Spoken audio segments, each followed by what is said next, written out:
In this video, I'm going to be introducing a new type of asymptote to you, which is sometimes called a slant asymptote, or some books or people might refer to it as an oblique asymptote instead.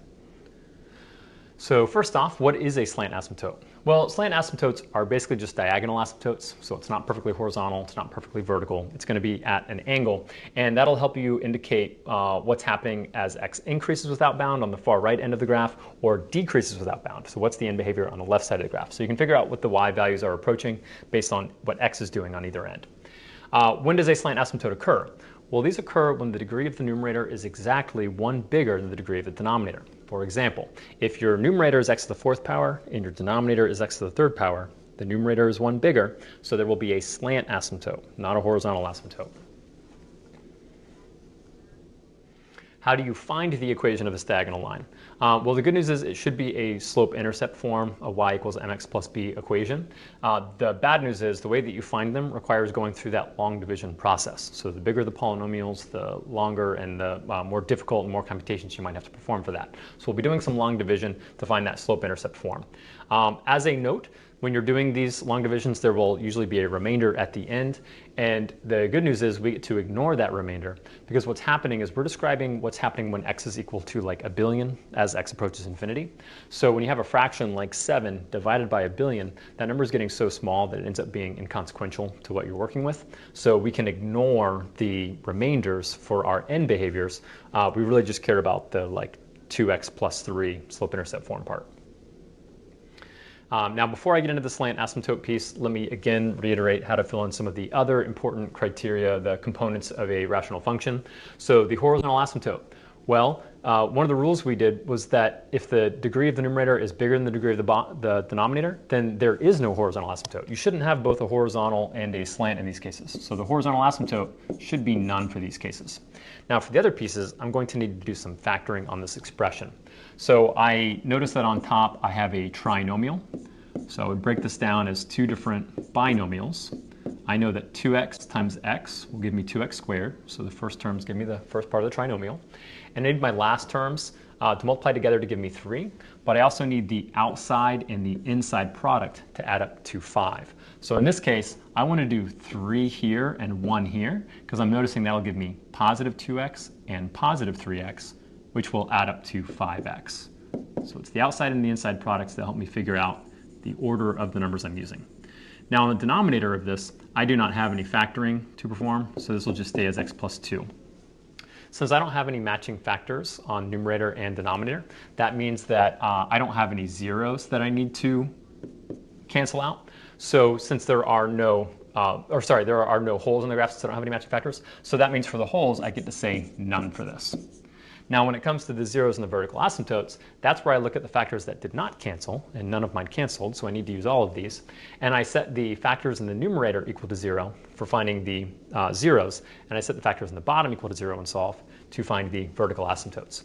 So for my first factor on top, I would subtract 3 and then divide by 2, which would end up giving me x equals negative 3/2. And then for the other factor, if I set that equal to 0 and solved, I would just be subtracting 1 from both sides of the equation, so I would get negative 1. Now for the factors on the bottom, these are going to create my vertical asymptotes. So if I set x plus 2 equal to 0 and solve that equation, I would just end up with x equals negative 2. So now I know where my graph crosses the x-axis, and I know where my vertical asymptotes are. Next up is the slant asymptote piece. So for the slant asymptote, I'm going to go back to the original form of the polynomial here, and I'm going to divide x plus 2 into 2x squared plus 5x plus 3. For the long division steps, you take the first number on the inside and you divide by the first number on the outside. So in this case, 2x squared divided by x is 2x, but we need to multiply that by everything in front. So 2x times x and 2x times 2. Remember, when you're dividing, you're actually subtracting these numbers, whether it's a polynomial or with constants. So the first term should always cancel out. 5x minus 4x gives me 1x, and I bring down that next term, and we repeat the process. So the first number on the inside divided by the first number on the outside, that just gives me 1, but I need to multiply that by everything. And then we subtract those terms. The x's cancel. 3 minus 2 is 1. That's my remainder, but I don't care about that part. All I care about is this right here, the 2x plus 1. So the equation for my slant asymptote is y equals 2x plus 1. So long division to find the slant asymptote. The reason I knew there was a slant asymptote is because I had x to the second power on top and x to the first power on the denominator. So the numerator was exactly 1 bigger than the denominator. Now that we've found the components, let's talk about how to graph this function. So for graphing purposes, I recommend that you plot all of the different components of the rational function that you've already identified. For example, I have a 0 at -1, and I have a 0 at -1.5. So on this question, these zeros were very close to each other, so they didn't really help me very much, but sometimes they'll be spaced out, and that'll help you with finding different sections of the graph. Next, I have a vertical asymptote at x equals -2. That also does not seem especially helpful to me yet, because all of these components have x values very close to each other. That does happen sometimes. And then for my slant asymptote, this is a y-intercept of +1, and a slope going up to right 1. So remember, as a whole number, that means it's 2 over 1, so rise of 2, run of 1. So from my y-intercept up to right 1, up to right 1, and then you can use that to get a pretty good idea of what your slant asymptote looks like in both directions. Now, these kinds of graphs, typically they should be filling in 2 of the 4 sections. So there's some very narrow sections here at the top and in the bottom in the middle, and there's a very large section over here and a very large section over here. The asymptotes are going to separate the different pieces of the graph, and since I know that there are some zeros in here, remember that your graph should also end up approaching those asymptotes. So since I know that part of the graph is up here in this little corner piece, I know that it must go out towards the asymptote in that section. Now, for the other piece of the graph, it wouldn't be a function if I had more of the line covering like when x equals 2. It would fail the vertical line test if I had part of the function occurring down here underneath the part where I already have it. But on this other left side over here, I need to figure out if it's above or below this diagonal line. So personally, I always like to double check, even if I think I know where the piece is going to land.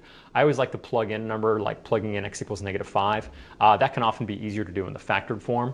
So if you plug in a number like -5, you can see what you end up getting, and then use that to figure out where the rest of the graph lands. In fact, let's use an even smaller number. Let's use -3, because that's still on the left-hand side of my vertical asymptote. So if I plugged in -3, I would have 2 times -3 squared plus 5 times -3 plus 3 all over -3 plus 2. Well, -3 squared is 9, times 2 is 18.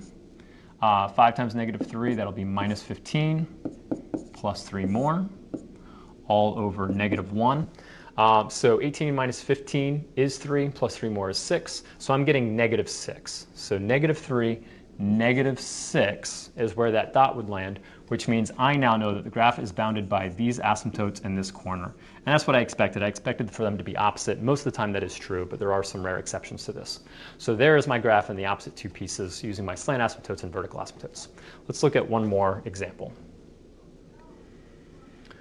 So for horizontal asymptote, the exponent on the top is bigger than the exponent on the bottom, so I do not have any horizontal asymptotes.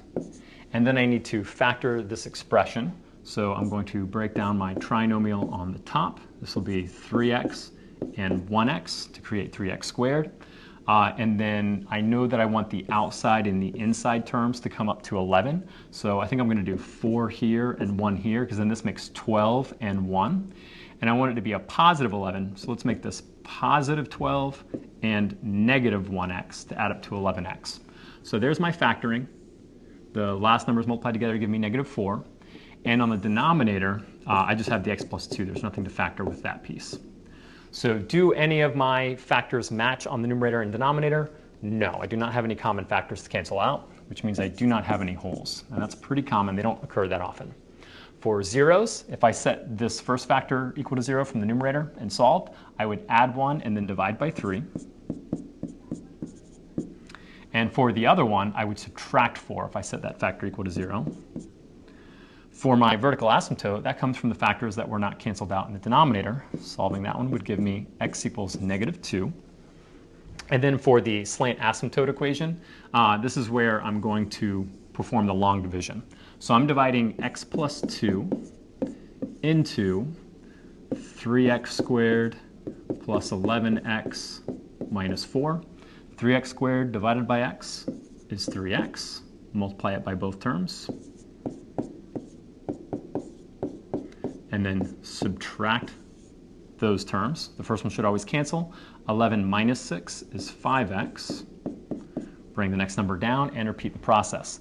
5x divided by x is going to give me 5. Multiply that by both terms out front. Subtract. Although, again, remember, I don't actually care about the remainder. My slant asymptote or oblique asymptote is y equals 3x plus 5. So we've found the slant asymptote. Now let's talk about the graphing part again. I didn't have any horizontal asymptotes or holes to place on the graph. I have a 0 at -4, and I have a 0 at 1/3. So I'm just going to approximate. It's in there between the 0 and the 1 value. I have a vertical asymptote at x equals -2. So there's my -2 value for x. And my slant asymptote has a y-intercept of 5, and it has a slope of 3. So up 3, right 1, or I can go down 3, left 1. I can like kind of flip that around, down 3, left 1, and do that a few times. So then this is creating my slant asymptote going through there. Well, in this case, my zeros were actually more helpful because I can already see that they're on opposite sides of my asymptote, so that's great. I don't even feel like I need to plug in any more test values for x in this case, because if I have a 0 here, and I know that the graph will approach the asymptote but not cross it, and then the same thing's going to be happening down in this direction. I should make that a little bit smoother so it's not overlapping. So then I know that my graph is also going to be approaching the asymptote on that side. And then on this left side, I know that it will approach that vertical asymptote, and then it will curve towards the slant asymptote on this side. So I could plug in test values if I wanted to, but since I had my zeros on the two sides, it told me exactly where my graph was, so I knew which sections it was going to land in. It wasn't in the skinnier sections in the middle of this graph. So that's it for finding and graphing your slant, aka oblique asymptotes. Thank you.